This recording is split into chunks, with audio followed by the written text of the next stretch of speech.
Please, on the dais, invitees, faculty members, and my dear students. I hope I am audible to all the people there. Koncham penchu mic.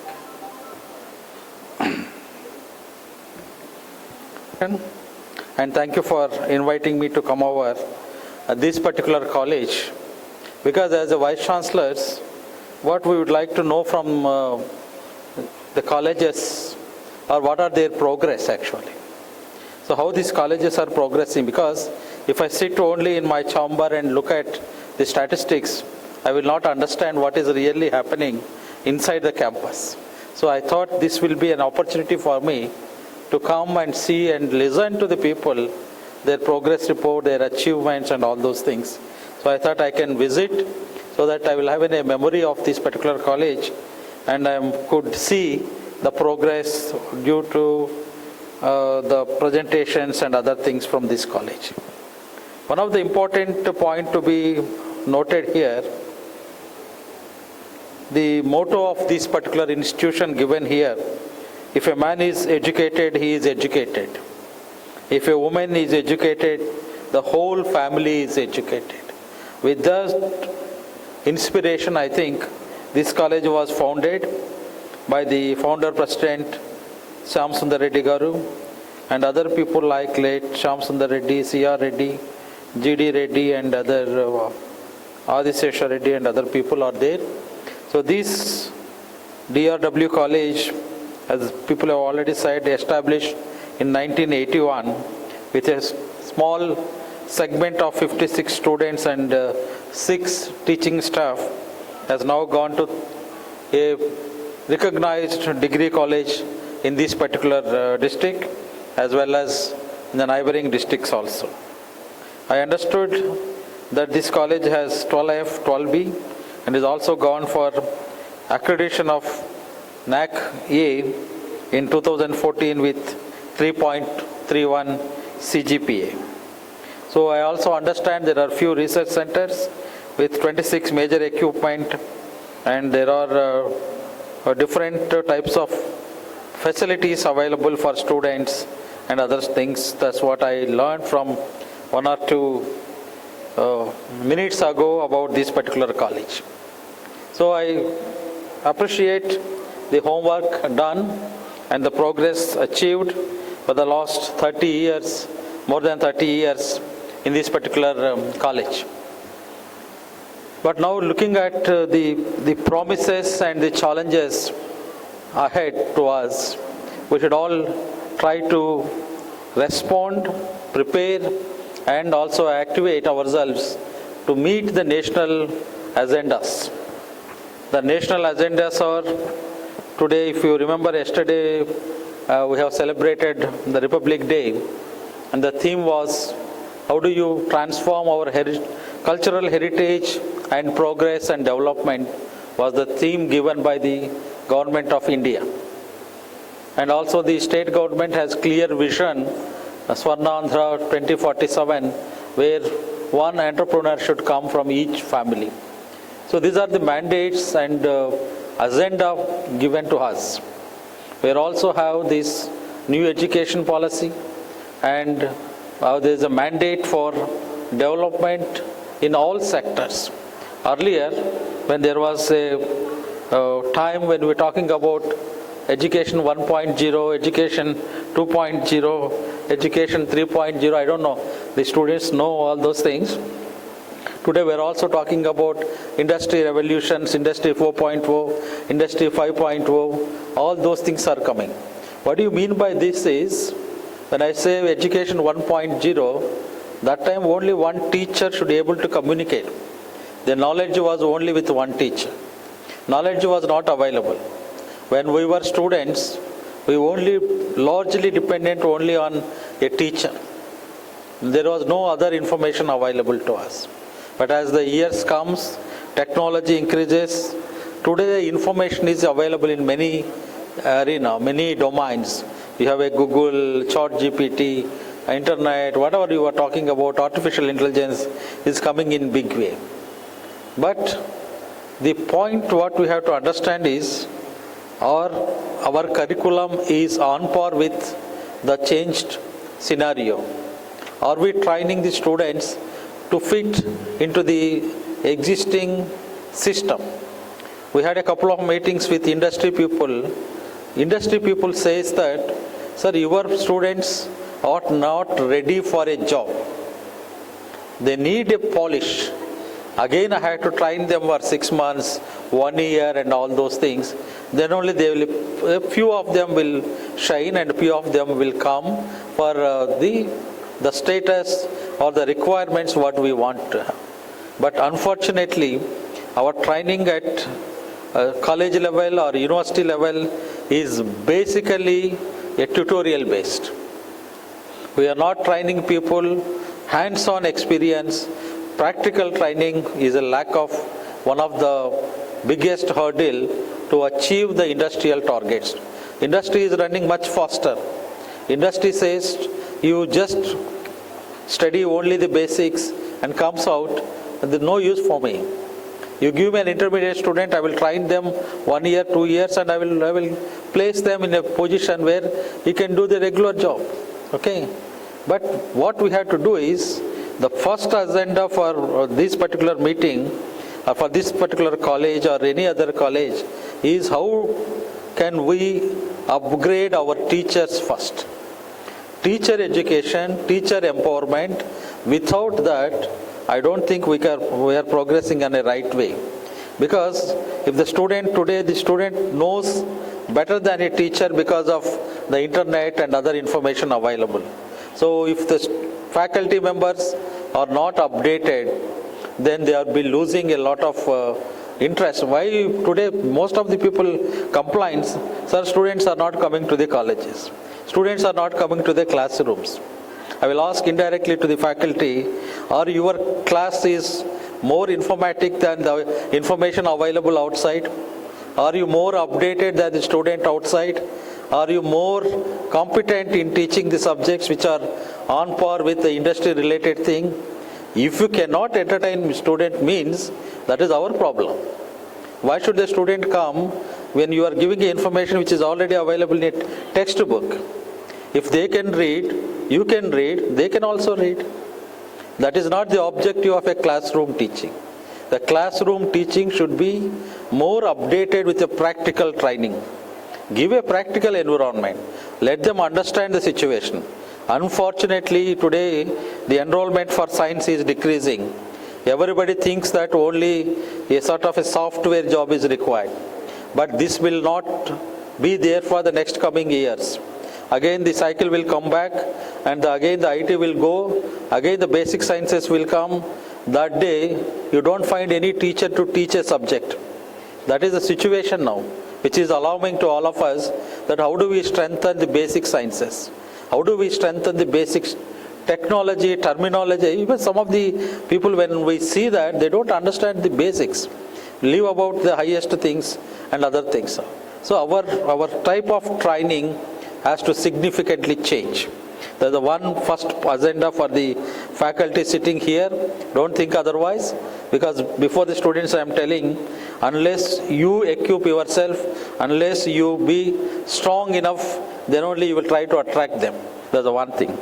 The second thing what I would like to talk to the young bright students sitting here, you always fight for the demands, rights, but you will never bother about your responsibilities. The students sitting here, the future of this country. I used to tell in many occasions when I go, the median age of average or median age of the Indian population is 29.8 years. This type of youngest population is not available in any country. If you take a Japan, you take any European countries, the median age is much higher, 40 years, 45 years. You have a young talent. 29.8 years is a very good age where for the next coming 10 years, 20 years, the whole country's progress is depend on your shoulders. Today the youth, I'm sorry, but I'm telling you very frankly, more irresponsible. In the sense, You don't bother about your family. You don't bother about your community. You don't bother about your state. You don't bother about your country. You only bother about your internet and mobile phone. అవి రెండు ఉంటే చాలు నాకు. ప్రపంచం ఏమైనా పర్వాలేదు, పక్కవాడు ఎలా ఉన్నా నాకు పర్వాలేదు, ఏమైపోయినా నాకు పర్వాలేదు, ఎదురింట్లో వాడు ఫైర్ యాక్సిడెంట్ జరిగినా నాకు సంబంధం లేదు, నా మొబైల్ ఫోన్ వాట్సాప్ చూసుకుంటూ కూర్చుంటాను. ఎదుటి వాళ్ళు ఏమైపోయినా నాకు సంబంధం లేదు, నాకు నా ఫ్యామిలీ నా పర్సను వీళ్ళు బాగుంటే చాలు. అలా అనుకుంటే పోనీ ఫ్యామిలీ మెంబర్స్తో అయినా వీఆర్ స్పెండింగ్ మోర్ టైం అంటే అది లేదు. ఒక స్మాల్ బెడ్రూమ్లో 6 feet 7 feet ఉండే బెడ్రూమ్లో నుంచే wife and husband are sending messages, dinner is ready, please come, please wait, I will come. This is the environment now today. ఇంతకుముందు ట్రైన్స్లో ట్రావెల్ చేసేటప్పుడు కానీ, ఎయిర్పోర్ట్స్లో కానీ, బయట కానీ పక్కన ఉన్న వాళ్ళతో మాట్లాడుతూ ఉండేవాళ్ళు, మీరు ఎక్కడి నుంచి వచ్చారు, ఏమిటి, వాట్ ఈజ్ హ్యాపెనింగ్. ఇప్పుడు ఎవరైనా పక్క వాళ్ళతో ఎవరైనా మాట్లాడుతున్నారా? Just only mobile phones. మీ ఇంట్లో వాళ్ళతోనే మాట్లాడటం లేదే. మీ ఇంట్లో వాళ్ళతో ఎంత టైం స్పెండ్ చేస్తున్నారు? మీ అమ్మా నాన్న గురించి ఎంత టైం స్పెండ్ చేస్తున్నారు? వాళ్ళ బాగోగుల గురించి ఆలోచిస్తున్నారా? వాళ్ళ ఇంట్లో ఎలా ఉన్నారు, ఎలా తింటున్నారు, మీకోసం కష్టపడి డబ్బులు ఇక్కడికి పంపించి సంపాదిస్తున్నారు, వాళ్ళ హెల్త్ ఎలా ఉంది, వాళ్ళు ఏమైపోతున్నారు, మనం లేకపోతే వాళ్ళు ఏమవుతారు, వాళ్ళ ఫ్యూచర్ ఏమిటి అనేటువంటి కాన్సెప్ట్ మీలో ఉందా? ఎంతమందికి ఉంది? ఉంటే ఇలా చదవరు మీరు. ఈరోజు ఏదో ఫీజు రియంబర్స్మెంటు, డబ్బులు ఎవరో ఇస్తున్నారు, నేనేదో కాలేజీకి వస్తున్నాను, టీచర్ ఏదో చెప్తుంది, నేను ఎలాగూ పాస్ అవుతాను, ఈ కాన్సెప్ట్లో మీరు ఉంటే ఎవ్వరూ బాగు చేయలేరు. Tomorrow if you go out, see the statistics says that if 2 lakh students are coming out for engineering every year, only 2% are employable. ఏదో జోక్ ఉంటుంది, క్యాంపస్ వచ్చారు, ఎంప్లాయ్మెంట్ జరిగింది, ప్లేస్మెంట్ వచ్చింది అంటాడు. ఏమిట్రా ప్లేస్మెంట్ అంటే గేట్ దగ్గర వాచ్మెన్ డ్యూటీ. ఎవడు ఏ కాలేజీలో చదువుకున్నాడో ఆ గేట్ దగ్గరే watchman duty, that also we call it as a placement. కరెక్టా? అది ఆ ప్లేస్మెంట్ మనకు కావాలి. ఇలా ఉంటే మనం ఎలా ప్లేస్మెంట్స్ వస్తాయి? Out of your 800 students, how many students are getting good placements? Companies ఇవి వస్తున్నాయి, ఏదో 10,000 20,000 రూపీస్, అది కాదు కదా మన life. What is the progress next? What will happen after 2 years? What will happen after 3 years? What will happen after 5 years? See ఈ generation ఎలా ఉంది అంటే, I also tell the parents, ఒక కాషన్ ఇస్తాను, ఒక చిన్న suggestion, because with all this whatever I am speaking, I am talking from my heart. I don't have any script to talk, ఎందుకంటే out of the experience I am talking about.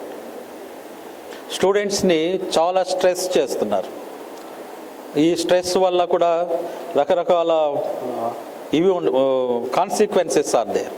మెంటల్గా develop కాకుండా చిన్న చిన్న పిల్లల్ని, even మీరు చూసారో లేదో, ఇప్పుడు ఈ ట్రంప్ వచ్చిన తర్వాత ఒక, I think people may be watching television, I think అదేదో డెడ్ లైన్ ఇచ్చాడు ఆయన, February 20th ఏదో లోపల ఉంటేనే మనకు అది గ్రీన్ కార్డు H1B వీసా వస్తుందని.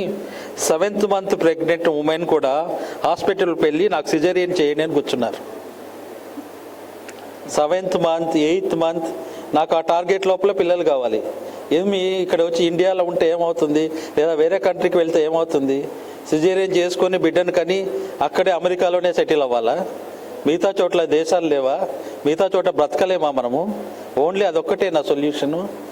7th monthలో మీరు బేబీని బయటికి తీస్తే ఆ బేబీ యొక్క హెల్త్ ఏం కావాలి? నీకు H1B వస్తుంది, నువ్వు బాగానే ఉంటావు. 5 ఏళ్ల తర్వాత 10 ఏళ్ల తర్వాత ఆ పాపనో బాబునో పుడితే వాడి హెల్త్ ఏమవ్వాలి? నువ్వు 2 ఏళ్ళు 3 ఏళ్ళు దాటితేనే పిల్లల్ని నువ్వు కంప్యూటర్ చదవాలి, తెలుగు చదవాలి, శ్లోకాలు చదవాలి, భగవద్గీత చదవాలి, అన్నీ చదవాలి. 3 ఏళ్ళకి 4 ఏళ్ళకి కంప్యూటర్స్ తీసుకెళ్ళాలి, స్పోర్ట్స్ ఆడాలి, అన్నీ చేయాలి. అన్నీ చేస్తారు, బాగానే ఉంటుంది. డిగ్రీ అయిపోతేనే ఉద్యోగం రావాలి, ఉద్యోగం వచ్చిన వెంటనే పెళ్ళి కావాలి, అది అన్నీ అయిపోతాయి. 25 30 ఏళ్ళకి అన్నీ అయిపోతాయి. దాని తర్వాత 5 ఏళ్ళకి వాడికి హెల్త్ కూడా పాడైపోతుంది. మొత్తం బ్యాక్ పెయిన్లు, నెక్ పెయిన్లు, హెల్త్ అంతా పాడు చేసుకొని 40 ఏళ్ళ వాడు 60 ఏళ్ళు 70 ఏళ్ళ వాడిలాగా హ్యాంగప్ అయిపోతాం. ఎందుకు? You already saturated, you exhausted, ఉన్న ఎనర్జీని అంతా వాడేశారు మీరు. ఇటువంటి సిచ్యువేషన్ ఎందుకు వస్తుందో నాకు అర్థం కాదు. అందుకే new education policy has brought 5 years 6 years వరకు పిల్లల్ని ఫ్రీగా ఎడ్యుకేట్ కానివ్వండి, స్ట్రెస్ ఎక్కువ పెట్టొద్దండి. మనం చదివేది కొంత అయినా కూడా క్లియర్గా క్లారిటీగా చదువుకోవాలి. ఇందులో ఒక ఫోకస్ ఏమొచ్చిందంటే ఈ మధ్యలో ఎంప్లాయ్మెంట్ అనేది ఒక సెక్టర్కి కన్ఫైన్ చేస్తున్నాం. అది కూడా కరెక్ట్ కాదు. ఎందుకంటే ఒక వ్యక్తిని ఒక దానికోసమే ట్రై చేస్తే వాడు దాన్ని మాత్రమే నేర్చుకుంటున్నాడు. అడాప్టబిలిటీ అనేది లేకుండా పోయింది. ఎన్విరాన్మెంట్కి అడ్జస్ట్ అవ్వడము, సిచ్యువేషన్కి అడ్జస్ట్ అవ్వడము, అడాప్ట్ చేసుకోవడము. 4 మనుషులు కలిసి ఒక రూమ్లో వేస్తే ఒకరికి ఫ్యాన్ పడదు, ఒకరికి లైట్ పడదు, ఒకరికి ఫోన్ సౌండ్ పడదు. ఎప్పటికి అడ్జస్ట్ అవుతారు మీరంతా? మీకంతా హాస్టల్స్లో ఈ ప్రాబ్లమ్స్ లేవా? ఉన్నాయి. మరి ఏం చేస్తున్నారు? మరి how do you adjust now? Compromise లేదు, సాక్రిఫైస్ లేదు, అడ్జస్ట్మెంట్ చేసుకున్నాం అనేది లేదు, అందరితో కలిసి బ్రతుకుతాం అనేది లేదు. ఎంతసేపు nuclear families, division division division division, there is no subtract, ఇది అడిషన్ అనేది లేకుండా అయిపోతాం. అలా ఉంటే ఎలా ఉంటారు? ఇదే ప్రాబ్లం. అందుకే ఇంకోసారి మ్యారేజ్ అయ్యి మీరు వేరే ఇంటికి వెళ్తే you will not be able to adjust. ఎందుకు? ఇక్కడ అడ్జస్ట్మెంట్ అంటే తెలియదు, ఎవరితో ఎలా మాట్లాడాలో తెలియదు, ఎవరితో ఎలా బిహేవ్ చేయాలో తెలియదు, ఎదుటి వాళ్ళని అండర్స్టాండింగ్ చేసుకునేది మనకు తెలియదు. సో చదువు అంటే కేవలం ఒక మార్క్ లిస్టు, ఒక డిగ్రీ అనుకుంటే చాలా పొరపాటు. చదువు అనేది a source of knowledge. Personality development కూడా ఒక ఇంపార్టెంట్ కాంపోనెంట్ ఇక్కడ. ఆ పర్సనాలిటీ డెవలప్మెంట్ మీరు చేసుకోవాలి. పర్సనాలిటీ అంటే సన్నగా ఉన్నారా, లావుగా ఉన్నారా, తెల్లగా ఉన్నారా అనేది కాదు personality.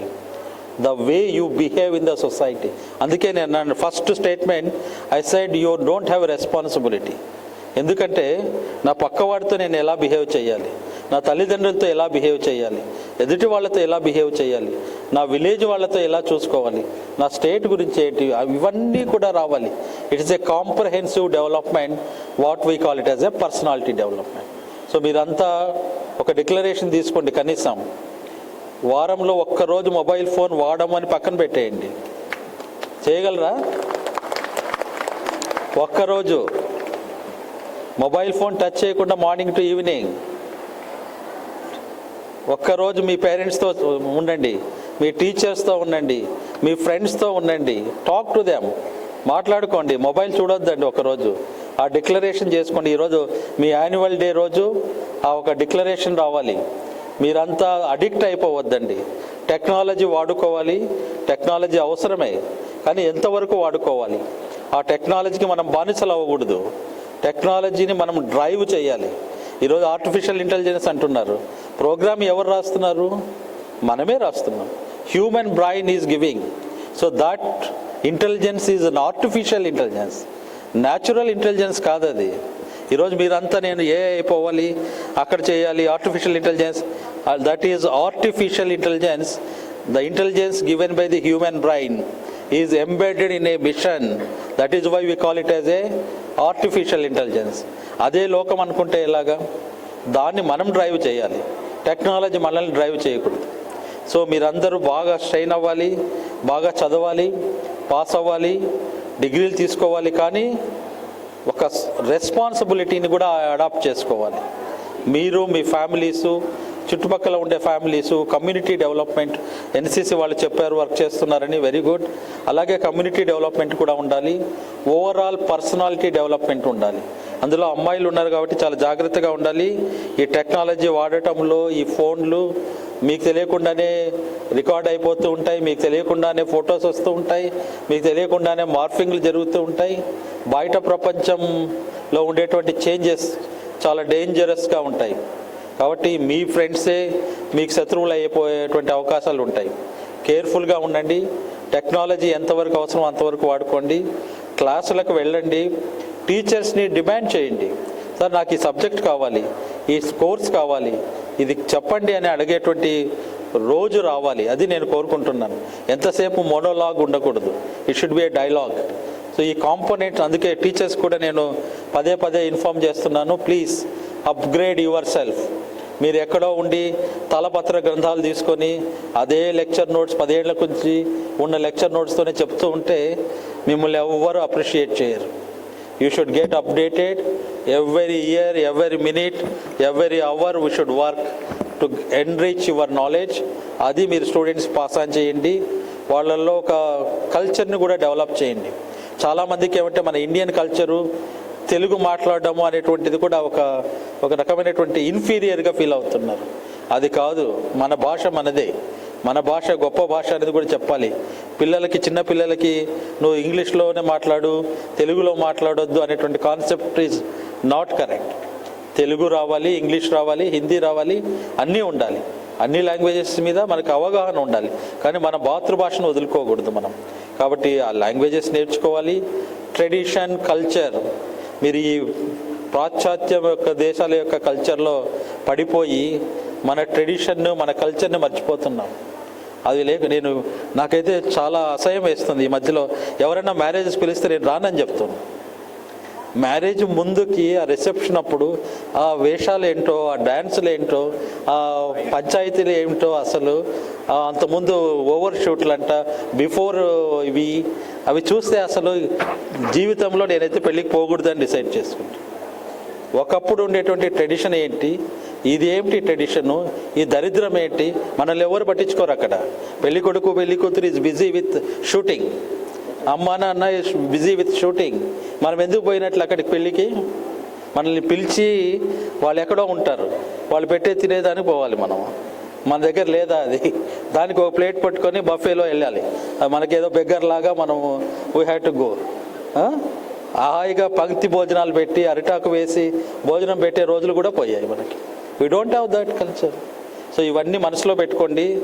Culture important, personality important, studies important, jobs important. కానీ ఏది రెస్పాన్సిబిలిటీ ఉందో అది చేసుకోవాలి. అన్నీ సవ్యంగా జరగాలి, అందరికీ మంచి జరగాలని. ఈ కాలేజీ ఇంకా వృద్ధి చెందాలి, కాలేజీకి మంచి ర్యాంక్స్ రావాలి. యూనివర్సిటీ తరఫున ఏది ఉంటే అది మేము definitely will help. What ever the best I can do, I will do it. So నాకు ఈ అవకాశం ఇచ్చినందుకు మీకు అందరికీ thank you very much. Thank you very much, one and all.